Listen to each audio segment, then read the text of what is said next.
ప్రభుత్వంలో రాకముందు హామీ ఇచ్చిండు. ఇప్పుడున్న పరిస్థితులలో రాష్ట్రంలో ఉన్నటువంటి అన్ని శాఖలలో పనిచేస్తున్నటువంటి అవుట్ సోర్సింగ్ ఉద్యోగస్తులు ఈ అరకొర జీతాలతోటి చాలని జీతాలతోటి మన పూట గడుస్తలేదు.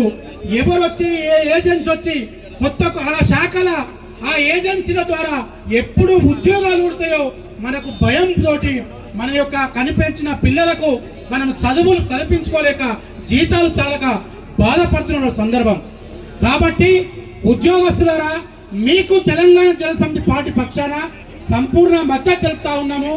మీకు గౌరవ ముఖ్యమంత్రి రేవంత్ రెడ్డి గారు ఏదైతే హామీ ఇచ్చిండో హామీ కోసం కోదండరాం గారు నిరంతరం మాట్లాడుతూ ఉండు. గతంలో మీకు తెలుసు.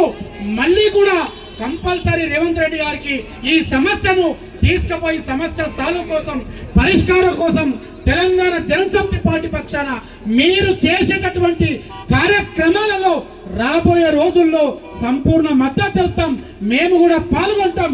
మీ సమస్యలలో పరిష్కారం కోసం కృషి చేస్తామని ఆశిస్తూ కోదండరాం సార్ గారు ఈరోజు యుద్ధానికి వ్యతిరేకంగా యుద్ధం జరిగితే సామాన్యులకు ఇబ్బంది అవుతుందని చెప్పి చార్మినార్ టు నాంపల్లి వరకు అన్ని పార్టీలు కలిసి ఒక ర్యాలీ తలపెట్టి ఆ ర్యాలీలో పాల్గొన్నాడు. అక్కడ తుదిదశకు వచ్చింది కార్యక్రమం. అక్కడి నుంచి ఇక్కడ కార్యక్రమానికి హాజరవుతాడు. అందులో భాగంగా నేను మరియు హైదరాబాద్ జిల్లా అధ్యక్షుడు మా నరసయ్య గారు మీరు చేసేటటువంటి ధర్నాకు సంపూర్ణ మద్దతు తెలుపుతామని సందర్భంగా వచ్చినాం. కాబట్టి రాబోయే రోజుల్లో ఇదే విధంగా మీరు మీ సమస్యల పరిష్కారం కోసం కొనసాగిస్తారని ఆశిస్తూ ఈ అవకాశం ఇచ్చినందుకు మీకందరికీ ధన్యవాదాలు తెలియజేసుకుంటూ ముగిస్తా ఉన్నాం. థ్యాంక్ యూ అన్న.